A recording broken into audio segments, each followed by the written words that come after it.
Is it all good? Hi, Sarah. Tula. Hi. Just so you can verify that you don't know us. Okay. You don't? No. Do you know my name? No. Do you know her name? No. Okay. I Do you even don't. know our names? No. Do you know my name? Okay. Do you know her name? Private. Yeah. I guess like a 5. Okay. Probably like a 7. 7. A 7? That's pretty high. That's pretty private. Yeah. Probably like an 8. A 6. A 6? Okay, that's nice.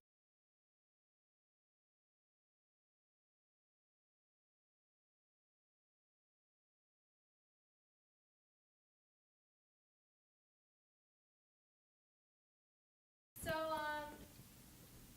you sang at your high school graduation, right?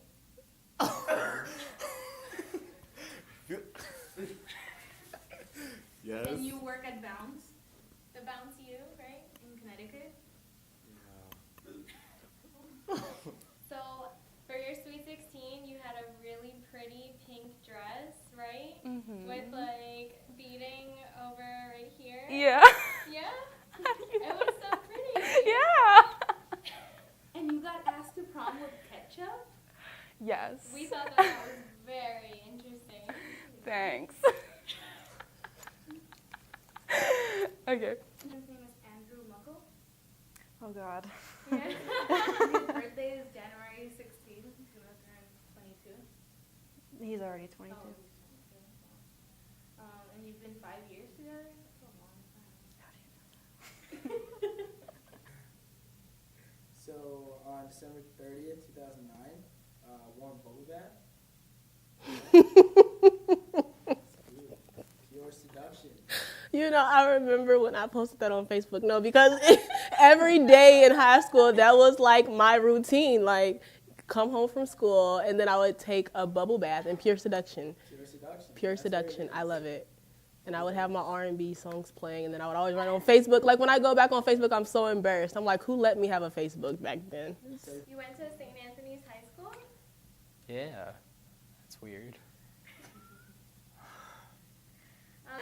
You wore a blue dress in your senior portrait.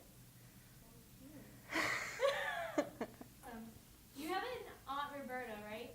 Auntie Roberta? Yes. Does she call you Smiley? What? Are you guys stalking me? And your dad's name is Ed? Yes. So now, from a scale of 1 to 10, how private do you... Probably like a 4. Considering you guys know that, I guess I'm at like 1. I guess not so private. Okay, Mark Zuckerberg, he's the CEO of Facebook. Mm-hmm. He said that privacy is no longer a social norm. Like, what do you think about that? I think that's pretty accurate. I guess it's true. And do you feel comfortable with that? Not really. If I think about it too much, I get kind of skeeved out. So I usually do try to be pretty careful about my privacy settings, but I guess not careful enough.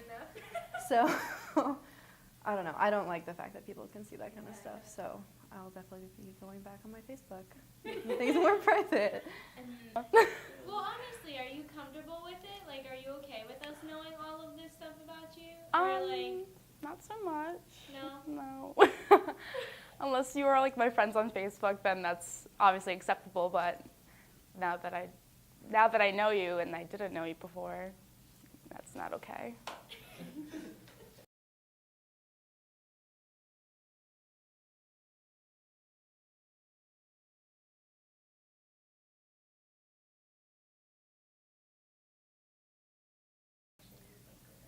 I would hope it would be going towards a more private side because, I mean, there are so many scary stories about people finding other people and people getting hurt. So that's not, I don't think it's actually talked about enough, so maybe that's why people think it's okay to put so much stuff on Facebook. But it's, I would like to see it going more private, but I think it would probably continue to be getting more public. I think it's pretty much people, you're going to know, put out there what you want people to know. Like, I don't ever feel like there is a line that you can't have something to yourself, you know? And you mentioned Beyonce. Like, Beyonce is a great example of that. Like, she has a very private life. Oprah, she has a very private life. Kerry Washington, these big stars, if they can maintain privacy, I'm pretty sure that you can set that boundary for privacy with yourself. But I think that comes with experience, and it just depends on who you are. Like, when I was 15, I didn't have boundaries for privacy because I was in high school. I wanted everyone to know what I was doing. But now that I'm a 20-year-old woman and I have different parts of my life, like, you know, with res life or, you know, just different things, some things cause me to have different types of privacy. So I'm more careful about that. That makes sense. As far as Facebook goes, I think a lot of people put too much stuff on there. And I think they want everybody to know what they're doing every minute of the day. So I just think that's a little weird, to be honest. I guess people who do that are looking for maybe some sort of notoriety or like it's more having a personal image out in the web is more important than having a personal page. So for me, I'm not really looking for any of that kind of stuff. But I definitely think social media can be a tool of manipulation. You can play on people's perceptions of you, especially with political campaigns. I'm pretty sure we'll see a lot of that coming up with the 2016 campaign. Hillary Clinton's running. Social media is strategic. And even with myself, I know sometimes I may post something, like if I'm upset, like I want someone to see it, it all works to your personal benefit. Do you think that people get lost in that and then they like to create an image? Prefer to be a digital image than a real life image? Most definitely. I do think that it's two different worlds because, say for instance, if you're in your room, you'll post up anything you want. Like you'll post up any posters, any quotes. No one can judge you because it's your room. On social media, you're going to think twice about what you post because you don't want someone to judge you. So it's all about perception, which is why I think that social media is good. It's a great tool, but only if it's done in moderation. Too much social media can be very bad. You can lose yourself in it. Thank you. No problem, Mo.